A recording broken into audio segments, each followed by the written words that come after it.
이 부처 그러니까 일체지락하는 모든 걸 다 아는 지혜. 예. 모든 걸 다 아는 지혜니까 다른 말로 하면은 온전할 전자에 발지자 온전히 다 안다 이거죠. 예. 이렇게도 얘기를 할 수가 있습니다. 정각을 얘기합니다. 아니 또 뭘 또 사왔어? 오늘은 좋은 날. 오늘은 좋은 날. 교수님 상관 듣기 묻는 게 많이 들어오네요. 스님의 위실력으로. 그건 기본이고. 그런데 우리가 이제 수행을 하게 되면 최종적으로 완전한 깨달음을 얻는데 일체지를 얻는다 그랬어요. 모든 걸 다 아는 지혜를 얻는다 이렇게 얘기를 하는데 대단한 거예요. 그래서 이 다섯 가지의 이제 일체지의 모습, 우리가 정각을 이루면 이 다섯 가지 모습을 갖춘다 하는 거죠. 이런 32가지 대장부의 모습은 아시죠, 그죠? 예. 30 이상 80종호라고 얘기하잖아요. 이제 이 30 이상 80종호를 갖추는 건 잘 알다시피 이건 이제 화신불에서 나타나는 이 모습입니다. 여기에 따르는 뭐 유명한 일화는 참 많이 있어요. 그 중에 이제 하나는 뭔가 하면은 그 오야락하는 여인이 남편을 하인부를 하니까 시아버지가 보다 안 돼서 부처님께 요청해서 며느리 좀 버릇을 좀 고쳐주십시오 해서 이 오야라는 여인을 만나서 한 번에 얼굴로서 제압한 사건 30 이상을 갖춘 모습으로서 그런 게 유명하죠. 그래서 그 설했던 내용 7가지 아내에 대한 이야기가 있죠. 이거는 뭐 얘기 안 해도 아시죠? 네. 또 하나는 뭐가 있는가 하면은 그 우르빌라에서 이제 그 고행님에서 이제 깨달음을 얻으셨단 말이에요. 얻으셔서 이제 240km나 되는 거리를 혼자서 어딜 걸어가시는가 하면 미가다야라는 그 녹야원에 가셔서 5명의 수행자를 이제 교화를 시킵니다. 그런데 이제 멀리서 이 부처님 오시는 걸 보고 5명의 수행자는 우리 말도 걸지 말자, 왕따를 시키자 서로 그랬는 거예요. 왜 그런가 하면은 고행을 중단한 자이기 때문에 우리는 보지도 말자 이렇게 한 거죠. 원래는 이 5명의 수행자는 이제 부처님과 같이 수행을 했던 겁니다. 했는데 부처님께서 이제 고행을 중단하고 수자파의 그 우유죽을 이제 공양받고 몸을 회복해서 깨달음을 얻으셨거든요. 그런데 이제 그 우유죽을 공양받은 걸 보고 그냥 떠나버렸단 말이에요. 그분들이 이제 녹야원에 있으니까 찾아간 거죠. 근데 막상 다가가니까 이제 신비한 힘이라 그럴까 이제 일어서서 어서 오시오 보시오 이랬다. 그 바로도 받고 가사도 받고 이랬을 때 부처님께서 나를 버시라 하지 말아라. 나는 이제 모든 번뇌를 이긴 승리자. 나는 이제 모든 걸 아는 자, 부다가 되었다 하고 선언을 하죠. 그럴 때 어떻게 당신은 고행을 중단한 자인데 수행을 그만둔 자인데 어떻게 부다가 되었다고 함부로 얘기할 수가 있는가 이렇게 얘기를 했어요. 아무도 5명이 믿지를 않았던 거죠. 그때 이 5명을 설복시켰던 것이 바로 얼굴입니다. 얼굴을 가리고 내 어느 때 이처럼 빛난 적이 있던가 후광이 쫙 비치고 이 8피트라고 하니까요. 몸에서 빛이 나는 게 8피트 2.4m. 네? 2.4m. 2.3m 2.4. 1피트가 30cm. 그래? 그러니까 한 2m 좀 안 되네 이제 2.4m. 네. 그래서 짱이야. 그래서 이제 그 보고 정말 당신이 무슨 일이 일어났구나. 그럼 당신 말을 한번 들어보자. 그래서 이제 5명이 전부 법을 설할 때 2명이 가서 탁발해 오고 또 어떨 때는 3명이 나가 탁발해 오고 맨날 며칠 지났다. 근데 한 수행자가 무릎을 치면 깨달음을 얻는 것이죠. 그 법문을 듣고. 그 본문 내용이 이제 사성제 8정도에 대한 가르침이에요. 그래서 이제 이 얼굴이 참 중요한 겁니다. 그럼 수행을 하게 되면 얼굴이 빛이 나고 그리고 원만해집니다. 수행을 하게 되면 그런 것이 마음이 원만해짐에 따라서 얼굴이라든 신체에 변화가 온다는 걸 얘기합니다. 제 얼굴은 그냥 피로 찌든 얼굴이니까 저같이 이렇게 말이지 그 활동을 많이 하면은 이렇게 얼굴이 피로 찌든 얼굴이 돼요. 아니요. 근데 점점. 방송에서 막 빛나요? 네? 방송에서 막 좋아지시니까. 빛나요? 네. 방송에도 빛나? 네. 근데 실제로 빛나시는 누가 되게 거예요. 방송에 초청하시는 분이 없어서 지금 이렇게. 그래 여러분들도 똑같이 이렇게 열심히 수행하면 상호가 바뀐다는 사실을 여러분 아셔야 그게 돼요. 얼굴 잘생긴 모습이 떠나가지고 뭔가 수행 오래 하신 분들은 얼굴이 못생겨도 얼굴이 뭔가 온화한 기운이 있어요. 그럼요. 네. 예, 예. 그거지. 잘생긴 못생기면 그게 아니고. 그렇죠. 예. 자, 이제 공부를 합시다. 이제 하여튼 이 하나를 얘기하자면 그렇다는 얘기예요. 자, 제일 밑에 이와 같은 출현이기 때문이고 32가지 모습이기 때문이고 의심의 그물을 끊기 때문이고 다른 것에 굴복되지 않고 다른 것을 능히 굴복시키기 때문이고 팔정도로 사문의 사과를 현재 정독하기 때문이니 이런 5가지를 모든 것을 아는 지혜의 모습이라고 이름한다는 것을 알아야 한다. 자, 이게 이제 정각의 모습, 깨달음의 모습이다. 그 중에 이제 모습을 갖고 얘기를 했는데 실제로 제가 그 미얀마에서 수행을 할 때 젊은 스님 같은데 나 또래 스님 같은데 벌써 그 걸음 걷는 거라든지 뭐 좀 다르더라고요. 그래서 이제 그때 저를 도와줬던 스님이 통역도 해주고 했던 스님이 있습니다. 뭐더라? 아이고. 까먹었다. 근데 스님이 이제 예? 누구? 예? 허남? 현자 돌리는데 뭐 까먹고 오늘 기억이 안 나네. 취미가 아니기를.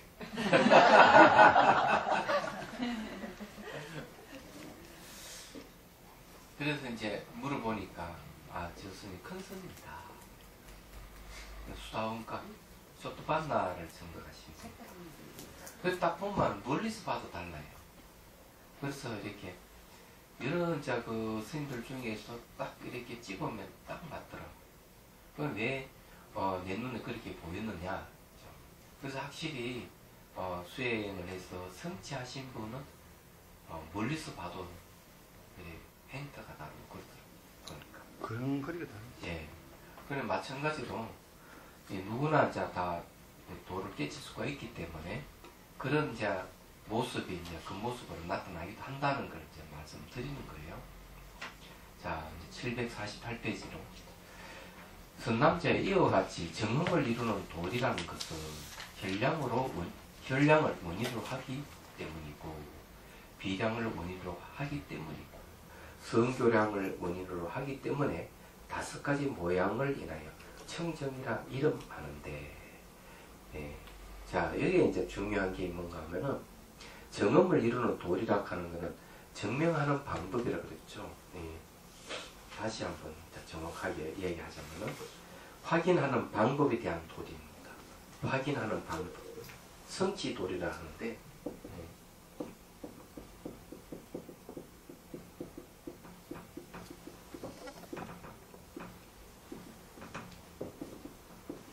좀 깁니다.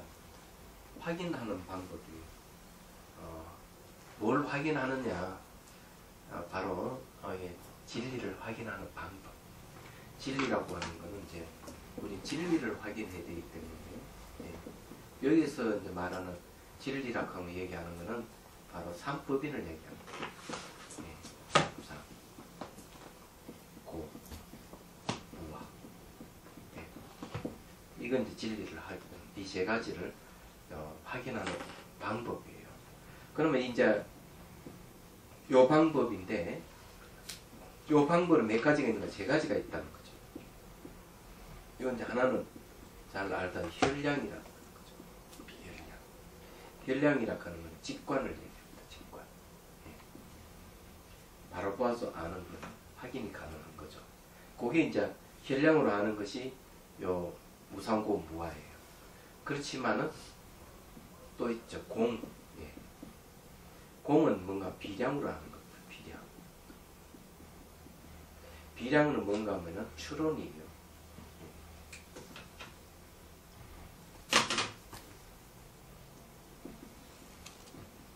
또는 출이라고도 합니다.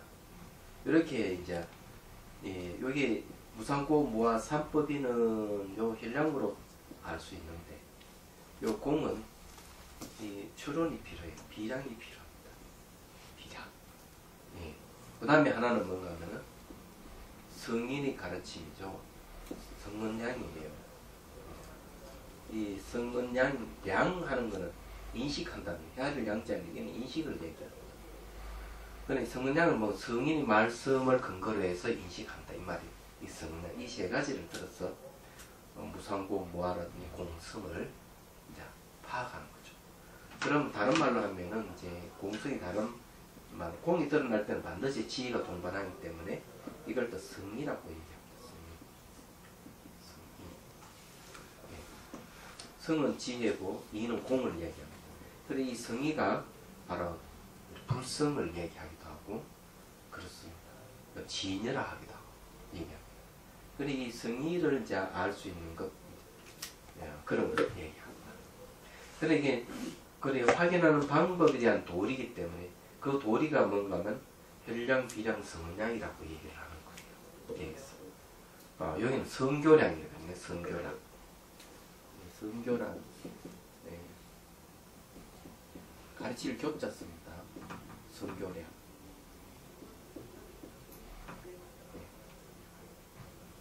성인의 가르침을 근거로 한 인식 이런 뜻이에요. 성교량이라는 거. 이걸 자 원의로 하기 때문에 다섯 가지 모양을 인하여 청정해야 이름한다 이렇게 얘기를 하는 겁니다. 이 다섯 가지 모양을 이라는 건 잘 알다시피 여기 이제 일치지 모양의 다섯 가지가 있죠. 이 다섯 가지도 그 일체지 정각의 다섯 가지 모양.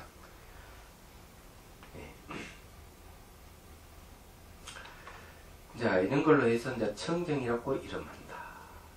이렇게 얘기합니다. 그래서 이제 그 다섯 가지 모양은 다섯 가지 청정이라는 것 앞에 있습니다. 다섯 가지 이제 청정은 이제 뭔가 하면은 첫째는 현재 내에 보는 것으로 얻는 모양, 혈량이죠. 둘째는 현재 내에 보는 것이 의지하여 얻는 모양. 그 의지해서 이제 그 우리 얻는 모양이라고 얘기하면은 추론이 가능하겠죠. 셋째는 자기 부류의 비유로서 인용하는 모양. 넷째는 원성실의 모양. 원성실의 모양이 뭔가 하면 바로 이게 추론이 필요한 겁니다. 다섯째 매우 청경한 가르침의 모양이다. 이렇게 한 거죠. 이런 거는 청경한 가르침 모양 어디에 해당하는 성은량에 속하죠. 그건 성교량에 속하는 겁니다. 이래서 다섯 가지 모양이라 청경을 이름한다는 말. 그런 이야기입니다. 자, 원칙서 1번을 한번 보죠. 보면 분명해지겠죠. 세 가지 인식 방법을 요약하여 앞의 다섯 가지 모양의 청정한 모양이 됨을 밝히는 것이다. 정성도리, 정성도리라고 하는 확인하는 방법, 확인하는 방법에 대한 도리요. 정성도리를 말하는 것 중에서 모양을 다섯 가지로 말해야 합니다. 이것이 세 가지 인식 방법에 포섭된다. 제 말이 맞죠? 다섯 가지는 이 세 가지, 혈량, 비량, 성교량 세 가지 다 포섭된다. 그죠? 처음 한 가지 모양이 혈량이 포섭되고 다음 세 가지 모양에 비량이 포섭되면 맞죠? 제가 한 이야기 다 맞잖아요. 예. 그래 거기에 이제 첫째는 현재를 보는 것으로 얻는 모양이니까 무상고 무하는 현재에서 바로 얻는 게 현량이잖아요. 그런데 현재를 보는 것이 의지하여 얻는 모양, 현재를 보는 걸 의지한다 하는 건 뭡니까? 현량을 다시 이렇게 보는 걸 의지해가지고 추론을 하는 거죠. 추론을 하는 것은 비량입니다. 그 다음에 자기 부르를 비유로서 인용되는 모양 하는 거죠. 비유를 들어서 얘기하는 건 뭡니까? 직접 인식이 아니고 비유를 통해 간접 인식이니까 이것도 비량입니다. 그죠? 비량 추론이 들어가는 거죠. 그 다음에 그래도 요 세 가지가 둘째, 셋째, 넷째. 넷째 원성실은 뭡니까? 눈을 볼 수 없고 만질 수 없어요. 이 추론이 필요합니다. 그러면은 이 세 가지는 비량에 속하고, 자, 매우 청량 가르침의 모양은 성교량에 속하는 거죠. 그래서 여기 말에 하는 딱 들어간다 하는 거죠. 예. 그래서 여기 처음 한 가지 모양이 현량이 보속되고 다음 세 가지 모양이 비량이 보속되며 나중에 한 가지 모양이 성교량이 보속된다. 네. 육아사지론 제78권의 상속 해탈경의 내용도 역시 이 경전과 같다. 경량 성교론 제20권에서 앞에 5가지 모양이 하나 대응한다고 해석한다. 그러면 그 논수에서 이와 같이 중성도리에 대해서 그러니까 확인하는 방법에 대한 도리에 대해서 현량이기 때문이고 비량이기 때문이며 비유이기 때문이고 성취이기 때문이며 지교량이기 때문에 지교량이라 하는 것은 성교량이라는 말 같은 말인데요. 이 5가지 모양의 의거에서 청량한 것이라고 이름한다고 말한다. 자, 이게 청량한 것이라고 하는 것은 틀림이 없다. 그러니까 오염되지 않는 걸 얘기하죠. 번뇌에 오염되지 않는 청량이라고 얘기하는 거죠. 라고 말한다. 신밀해탈경도 역시 이와 같이 말한다. 사실 제가 앞에 설명한 부분 조금 미흡했던 부분이 뭔가 하면은 자기 부류의 현재는 보는 것이 의자에 얻는 모양에 대해서 사실은 조금 이제 해석한 게 좀 미흡했어요. 말하자면은. 근데 이것도 내용으로 이제 보면은 결국 뭘 얘기하느냐 비량에 대한 이야기입니다. 현재 보는 것에 의지해서 그 다음에 이제 깊이 있게 공성에 대해서 우리가 얘기를 할 수가 있는 것이죠. 그래서 이제 원칙소이 보면은 이제 그런 걸 얘기를 좀 하고 있습니다. 거기 이제 740페이지 보면 원칙소 5번에 보면은 뭐라 있는가 하면은 밑에서 네 번째 줄은 현재에 보는 걸 의지해서 얻는 것에 종래 세 가지가 있다. 그 모든 미율법이 다 찰나의 속성이고 다른 세상의 괴로움이고 즐거움 가구가 있어야 하는 속성이며 청량하거나 청량하지 않는 업을 잃어버리는 일이 없는 속성이다. 이래 놓고 이 말의 취지는 두드러지는 무상으로 인하여 이러한 세 가지 속성을 해할 수 있다는 것이다. 이렇게 해할 수 있다 하는 뭡니까? 비량을 얘기하는 것이죠. 이 무상을 통해 가지고 이제 이 세상은 다 찰나의 속성이고 또 다른 세상에서 괴로운 주는 가부가 있는 거구나. 또 청정하지 않은 업은 잃어버리는 일이 없구나 하는 이런 걸 알 수가 있다고 이제 얘기를 하는 것이죠. 말하자면은.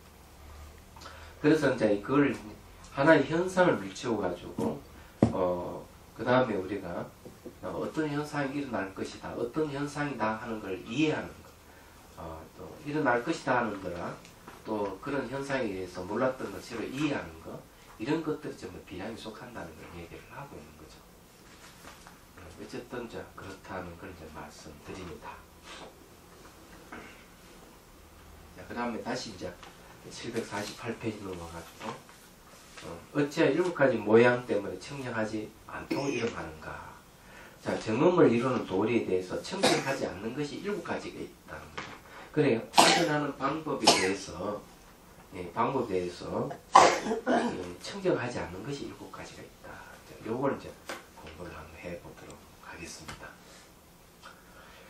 근데 이제 확인하는 방법에 대해서 왜 이런 걸 자세히 설명하느냐 하는 거죠. 여기 이제 비량, 현량, 비량, 성교량 이런 것은 전부 다 불교의 기본 논리에 속하는 겁니다. 불교에는 이 인식 논란이 굉장히 발달되어 있어요. 그런데 이제 나중에 진나보살은 이 성교량도 비량으로 넣고 딱 두 가지만 삶을 인식하는 것은 혈량과 비량밖에 없다. 직관과 추리밖에 없다는 걸 분명히 이야기를 합니다. 근데 이게 이제 뭐냐는 걸 이제 이렇게 아셔야 돼. 직관은 바로 눈앞에 있는 사물을 바로 보고 아는 걸 얘기합니다. 그래서 수행을 하게 되면 몸을 통해서 나타나는 무상고, 무한을 바로 알 수가 있는 거예요. 무상은 몸에 막 변하는 것, 정신현상도 변하는 거거든요. 그걸 통해서 변하기 때문에 괴롭다는 것. 그 다음에 괴로운 것을 어때요? 내 뜻대로 할 수 없기 때문에 무하라는 거. 이걸 분명히 알 수가 있는 거죠. 근데 비량은 이제 눈앞에 없는 것을 아는 방법. 그럼 눈앞에 없는 것을 어떻게 아느냐? 언어를 매개로 해서 알 수가 있어요. 언어를 매개로 해서 알기 때문에 예를 들어 가지고 지나가는 사람을 이렇게 보다 보면은 지나가는 사람 보면 그냥 옷만상 찌푸리고 지나가는 사람도 있지만은 희죽희죽 웃으며 지나간 청년이 있다 그러면 우리는 추리할 수가 있지. 오늘 무슨 좋은 일이 있구나. 또 청년이 총각이니까 아마 또 누가 아가씨를 만나 있어 뭐 데이트를 하기 위해서 가는구나. 추리를 가능하죠. 그래서 눈앞에 없는 것을 우리는 이런 식으로 추리가 가능하다. 그런 얼굴 모양이라든지 그런 걸 보고도 알 수가 있는데 어떤 매개를 통해서 우리가 알 수가 있다. 그럼 그건 언어가 아니지 않느냐 하지만은 웃음은 웃음이라는 언어와 결합될 수 있는 것이기 때문에 그래 언어와 결합될 수 있는 것을 매개로 해서 그 대상을 추측하는 것을 이제 비량이라고 하고 또는 추론이라고도 이렇게 얘기해요. 또는 추리라고도 얘기합니다. 이렇게 해서 이제 그 대상을 확인하는 거죠. 그 마찬가지로 수행이라고 하는 것도 무상고 무하라고 하는 이런 거는 바로 혈량으로서 직관으로서 확인하는 거고 공성은 역시 그 무하를 통해서 더 깊이 있게 추론해 가면 바로 공성을 발견할 수가 있어요. 얘기하죠. 공성은 눈으로 확인되는 게 아니에요. 그러다 보니까 이 사유가 필요한 겁니다. 그래서 선 할 때 이게 예쁜 이야기 했는데 선 이러면 선을 번역하면은 사유수입니다. 이게 생각으로 닦는다는 거죠. 왜 생각으로 닦느냐? 선의 세계, 선에서 추구하는 게 뭔가 하면은 쉽게 말해가지고 화두죠, 화두. 화두를 깨치기 위해서 하는데 화두의 다른 이름은 불성을 얘기합니다. 불성의 다른 이름은 공성을 얘기합니다. 그래서 이 공이라고 하는 건 제가 얘기했잖아요. 확인되는 게 아니고 눈으로 보고 확인되는 게 아니기 때문에 말과 생각을 떠나 있다. 이게. 그러면 이 화두를 어떠면 알려고 어떻게 해야 되냐. 생각으로만 추론해서 파고 들어가야 되는 거예요. 추론을 통해서 파고 들어가네 가야만이 저는 만날 수 있는 눈으로 볼 수 있는 게 아니기 때문에 화두가. 근데 추론을 통해서 확인해 가야 되는데 말과 생각을 뜯는 걸 추론해서 가면 좋겠지만은 화두 참고법에서는 도리어 생각으로 닦아가기는 가는데 추론을 못하게끔 딱 틀어막아 놨어요. 의심만 하라 이게요. 이것도 새로운 방법입니다. 얘기하지 마. 그러니까 화두 참고법이 아주 뭐랄까 참신한 어떤 수행법이에요. 그게 이제 벌써 명송시대 때 벌써 이게 나타나기 시작을 했는데 대종고 선사로부터 비롯해서 아주 참고법이에요. 요즘은 거의 사장되다시피 했잖아요. 그래서 이제 이목고 화두 합니다 하고 죽피주고 앉아서 1시간 지나고 나면은 그런 소리 들리잖아요. 이목고가 사람 잡는다고 이렇게 얘기하죠. 그 외에는 이해를 못하니까 그런 거예요. 이런 것도 가리키는 분의 잘못이라고 생각을 합니다. 제가 보기에는. 그래서 이런 걸 이제 이 비량에 속합니다. 어쨌든 의심으로서 참고해가는 방법인데 아주 특별한 방법이죠. 어쨌든 그런 거죠. 그 다음에 이제 이 성은양은 이제 성인이 말씀을 근거한다는 건데 부처님 가르침을 근거로 해야 되겠죠. 그래서 스승이 없다 이게요. 내가 스승이 없으면 어떻게 해? 원래는 이제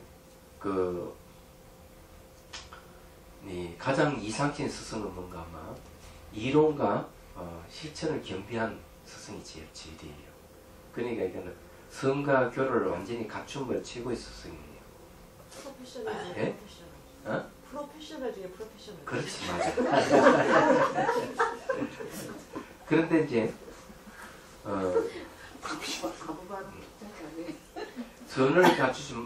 선을 갖추지 못한 분은 가르치면 교회에 대해서 해박하신 분을 스승을 모셔야 돼요. 지혜를 얻는 사람, 이 사마타 수행이 이 선정을 얻는 사람에게는 그럴 필요 없지만 이 지혜를 얻으려면 반드시 스승이 필요하기 때문에. 그런데 이 가르침을 교학에 뛰어난 사람이 없다면은 계율을 청량히 지키는 분, 계율을 잘 아는 분이라도 스승을 모셔야 된다. 이런 말이 있습니다. 얘기하자면은 충무로에 오면 돼. 예? 충무로에 오면 다 해결돼요. 근데 왜 계율이 물론 중요한데요. 교학에 해박하지 않는 분이라도 계율에 철저하신 분은 계시잖아요. 예.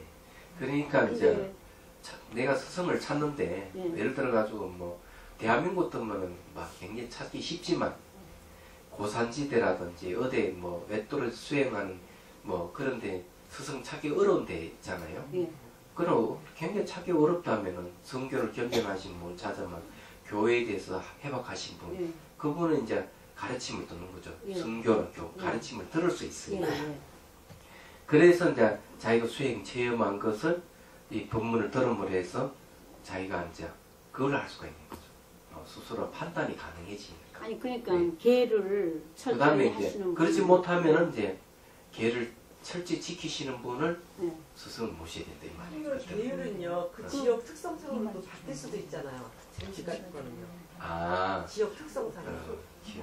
특성상 그럴 수도 있는데 그 계율은 대동소이해요. 그래서 안 벗어나요. 아니 저는 여쭙고 싶은 얘기가요. 음.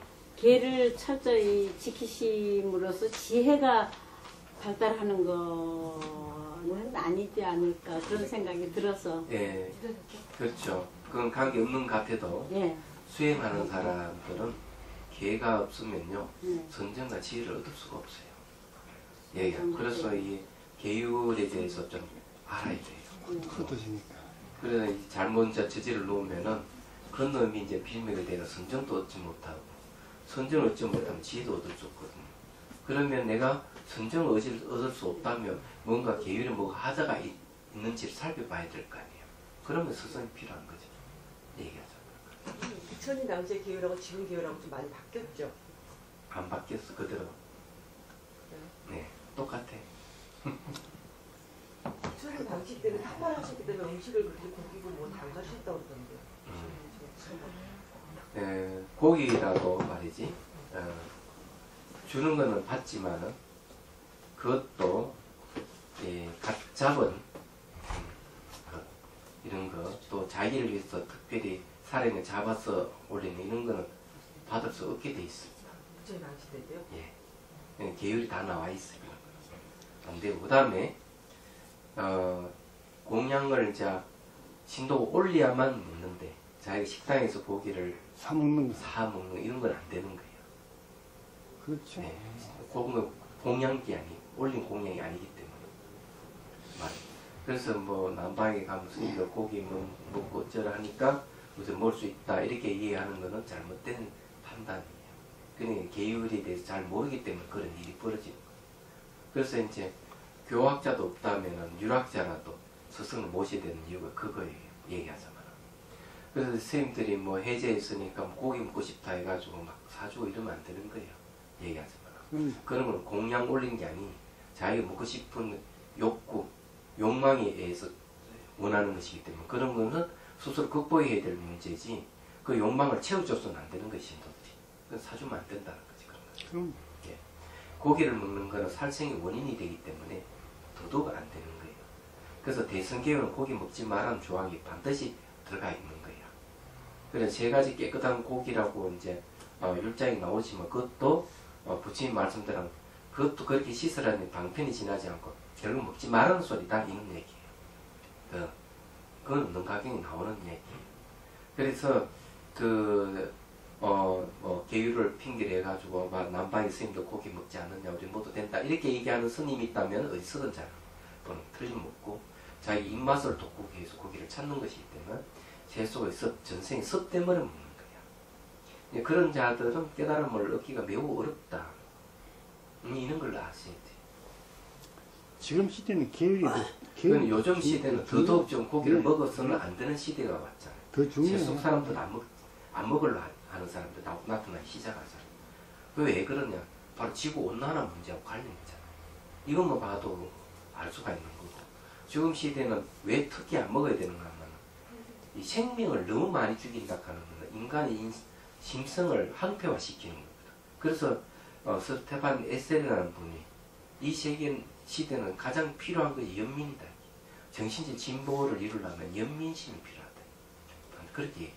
그래서 1948년도에 인권 선언문에 과학의 진보에 대한 얘기 있지만은 정신적 진보에 대한 얘기가 없다는 얘기예요. 이분 말씀. 자기도 그 선언문 작성자 중에 한 사람인데 그 사람이 그런 얘기를 하면 지금 시대는 연민이 필요한 시대.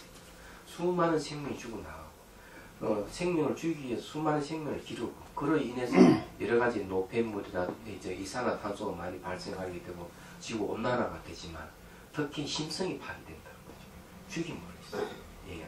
지금 그런 현상들이 지금 이제 나타나는 게 뭔가 하면 그때 얘기했죠. 나이지리아에 애기 공장이 들어섰잖아요. 애기 공장이란 말을 아시잖아요.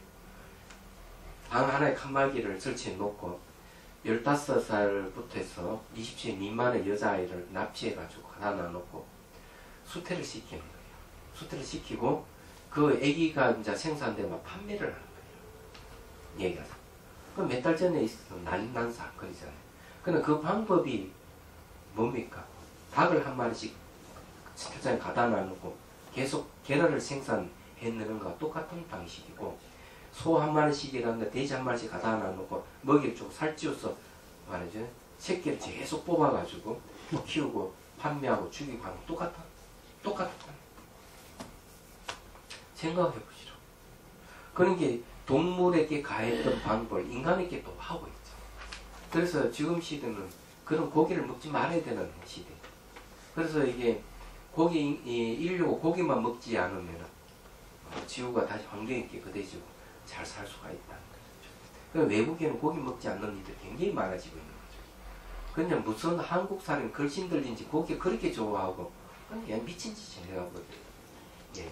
그렇기 때문에 이 자살률이 많이 생기고 무슨 사건이 많이 생기잖아요. 안 좋은 일을 계속 생기는 이유가 그런 일들이 계속 투쟁하는 쪽으로만 치닫게 되고 그런 게 뭘 살생을 죽이고 그냥 생명을 그냥 잡아먹고 하는 그런 업 때문에 일어난 현상이잖아요.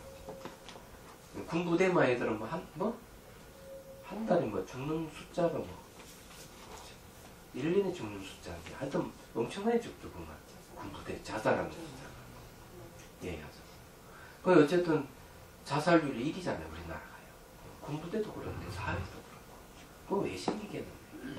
극단적인 생각을 갖고 있는 거는 고기를 먹는다든지 생명을 죽이는 습하고 관련 있는 거예요. 예. 그래서 이 대성경이 고기 먹지 말라고 딱 정해놓은 이유가 맞는 얘기. 부처 당시 고기 먹는 것도 딱 이게 그걸 해놨잖아요. 규제를 해놨잖아요. 신도 올린 공약. 그 고기도 여러 사람 거친 공약. 고기. 죽었던 것, 며칠 지난 것, 짐승이 뜯어 먹던 남은 고기 이런 거. 이런 거는 안 익으면 먹지 마라 하잖아요. 예. 그러니까 죽여가지고 고기를 만들어서 공명 올려 이런 받지 마라 하잖아요. 율장이 나온 얘기잖아요. 그러니까 그런 걸 생각을 하세요.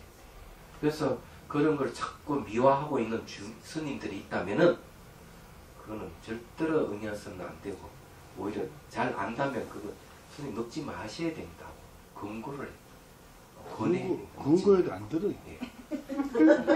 안 듣더라도 해야 됩니다.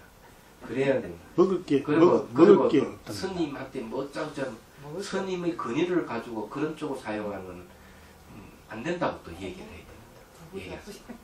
스님은 그런 제 권위를 내시는 게 아니라고 얘기하죠. 그냥 못 쓰는 거예요.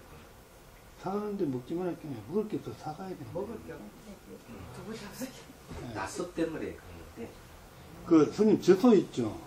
예. 그리고 젖소는 그 암컷이 우유 내지 수컷은 우유를 안 낸다니까. 예.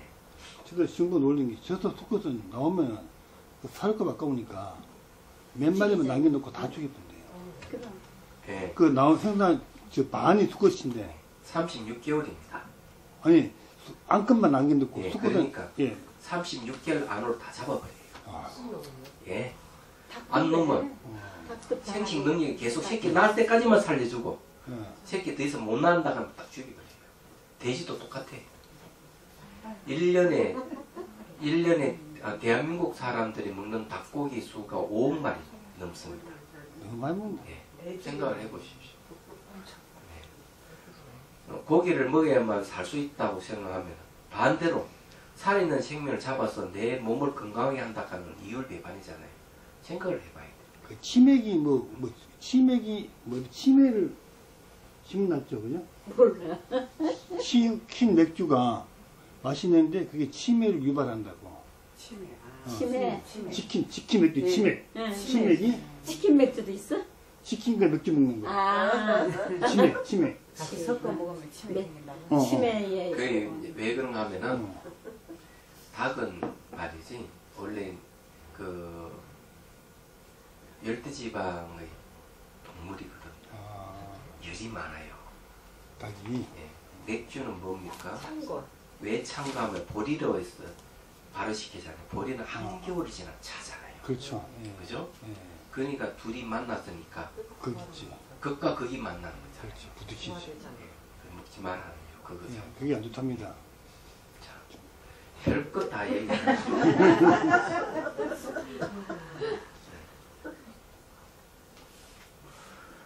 자, 하여튼 자 봅시다. 어찌하여 이렇게까지 모양 때문에 청정하지 않다고 하는가. 네. 자, 이게 이제 정음을 이루는 돌이 네 가지 중에서 세 번째에 대한 이야기입니다. 첫째는 이 밖의 같은 부류를 얻을 수 있는 모양. 둘째는 이 밖의 다른 부류를 얻을 수 있는 모양. 셋째는 일체의 같은 부류로 얻을 수 있는 모양. 넷째는 일체의 다른 부류로 얻을 수 있는 모양. 다섯째는 다른 부류의 비율을 얻을 수 있는 모양. 여섯째는 원성실은 모양이 아닌 모양. 일곱째는 매우 청정한 가르침이 아닌 모양이다. 자, 이 무슨 말인지 줄을 봐야 됩니다. 예. 원칙수 2번을 보십시오. 여러분께서 바로 답변하심을 밝히는 것이다. 이게 먼저 총체적으로 표시하고 다음에 해석을 밝힙니다. 이건 총체적으로 나타내는 부분이다. 이들 10가지 모양은 과실이 있기 때문에 청정하지 않다고 말한다. 자, 과실이 있다고 얘기했죠. 인명입정인론에서 자, 인명입정인론이라고 하는 건 불교 인식 논리학을 얘기합니다. 자, 여기에 보면은요.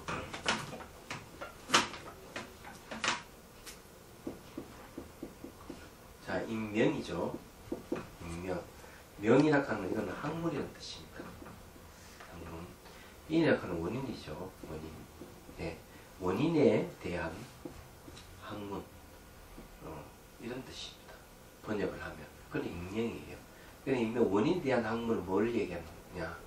원인을 추구해가기 때문에 논리가 들어가는. 그건 불교 인식 논리학입니다. 이거는 네. 불교 인식 논리학입니다. 이게 아주 발달되어 있어요.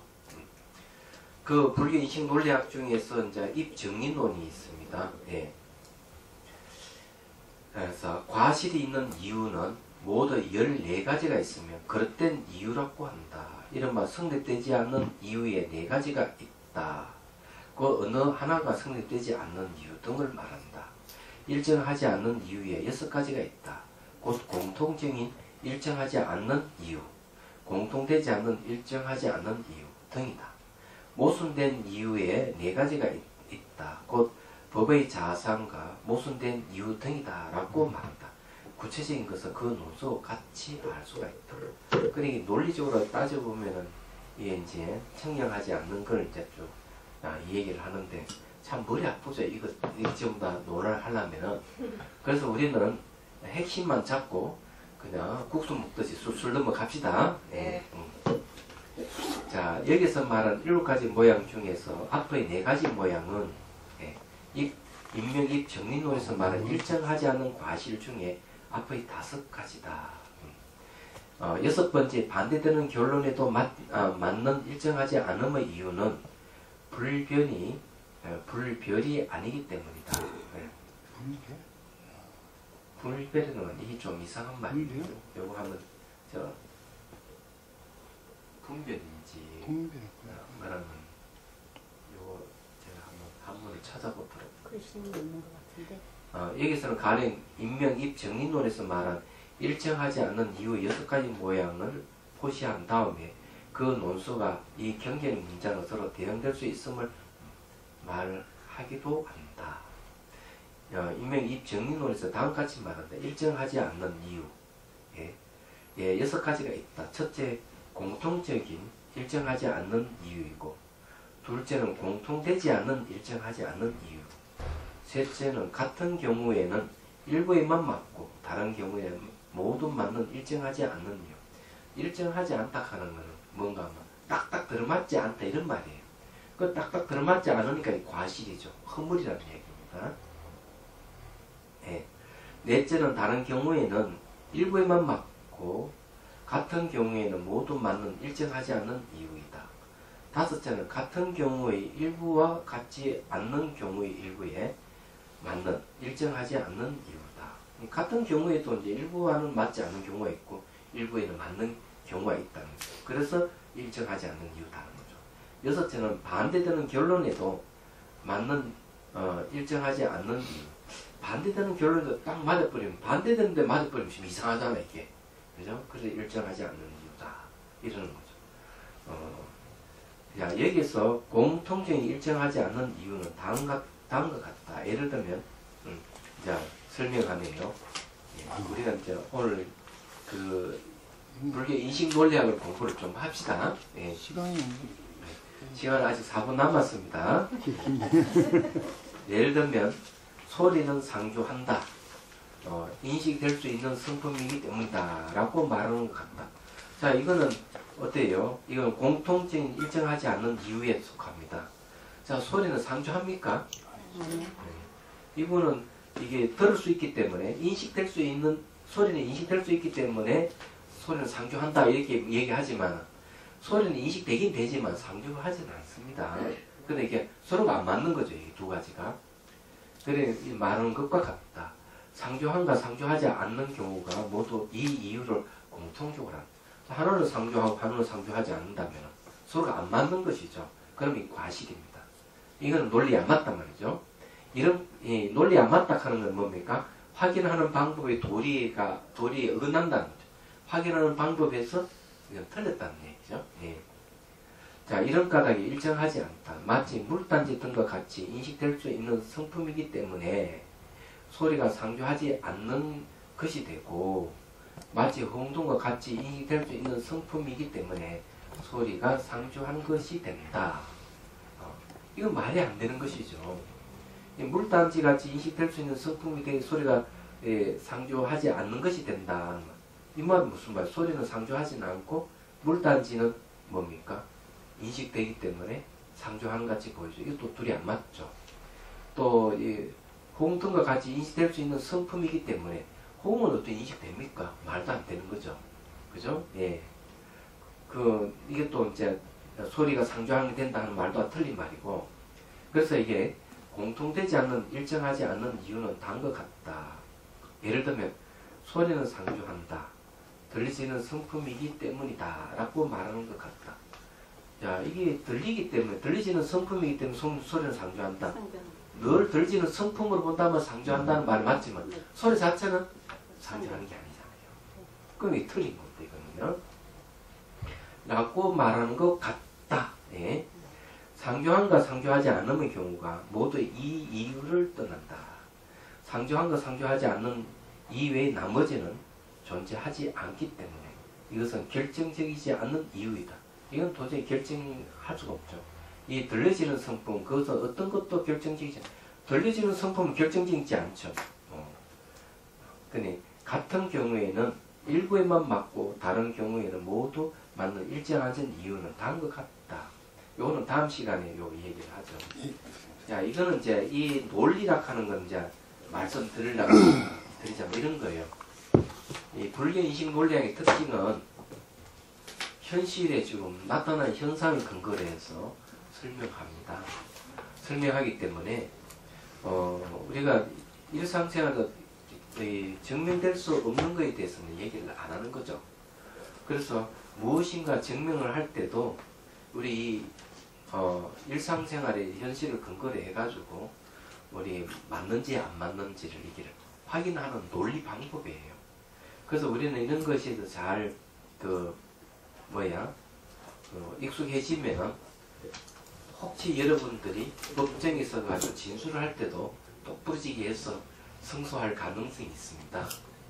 그래서 왜 이제 이런 말을 하는가 하면은 저희 스승님이 가라사대 그 일제시대 때 이제 보면은 이제 일제시대는 해방 이후에 송사가 좀 덜 있었다며 땅 문제라든지 이런 게. 근데 스님들이 그 엄격한 말 주변이 뛰어난 논리가 정연해가지고 곧잘 승소했답니다. 근데 그것도 이제 밀쳐보면은 저희 스승님의 스승님이 바로 이 불교 인식론의 이게 입정인론에 대해서 번역서를 냈습니다. 이야기하자면 강교제로 서문도 쓰시고 그래서 그때 벌써 이 불교 인식논리학을 강의를 하셨어요. 강당에서. 지금 거의 강의를 이거 강의 안 합니다. 그때 벌써 일제시대만 하더라도 강당의 수준을 지금보다 훨씬 높았다는 걸 좀 인정하는 셈이죠. 말하자면은 얘기하자면 그렇다. 이런 질문 있으면 하십시오. 예. 아니 이 대상을 이거 법이라고 하잖아요. 이거 뭐 이런 잔 같은. 예. 근데 잔은 오리가 오온으로 이렇게 우리가 인식해서 아는 건데 그렇다면 이거 잔이 오온이라고도 할 수 있는 겁니다. 아, 잔은 이제 오온 중에 색온에 속합니다.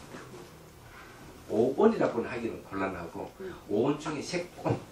왜냐하면 오온이란 말은 온카는 쌓일 온이잖아요. 요즘 말 집합체 5개가 집합되어 있는 5개의 집합체 이렇게 번역해 본다면은 이 차자는 물질적인 인식 대상에 속하기 때문에 이거는 색온에 속하는 거죠. 우리 인간은 사람은 오온으로 구성되어 있다라고 해가지고 오온 다 있죠. 예, 오온은 다 있는데 이 육체도 이 색온에 속하고 그렇지만 바깥 대상 이게 없으면은 우리 인간은 생활을 못 하잖아요. 그래서 이거가 다 포함해가지고 전 우주가 그냥 오온이에요. 그 중에서 이런 걸 이제 물질적인 이거는 색온에 속한다. 이래 보면 틀림없어. 그럼 이거 어떻게 알 수가 있느냐? 오온을 딱 나누면은 12처가 돼요. 색수상행식 아니 저게 색성향 미촉법 이게 뭡니까? 색성향 미촉법은 대상이잖아요. 대상계 이 대상계 들어가죠. 안입이 설신 이 그러니까 총 12개가 12처잖아. 12처를 줄이면 5원이 되는 거예요. 또 12처 더 늘리면 18개가 되는 거고. 이건 아시겠죠? 무슨 말인가? 네. 그렇기 때문에 결국 보이고 들리는 것도 5원 다 포함되는 걸 얘기를 합니다. 네. 그러니까 이걸 잘 인식을 하셔야 돼요. 몸과 마음이 결합된 게 5원을 하지만 몸과 마음이 결합돼서 활동하려면은 바깥 대상이 있어야 돼요. 땅이라든지 공간이라든지 햇빛이라든지 물이라든지 이거 없으면 인생 삶을 살 수 없기 때문에 이것도 5원이 포함되는 거예요. 그렇게 보시면 됩니다. 쉽게 알겠습니다. 네.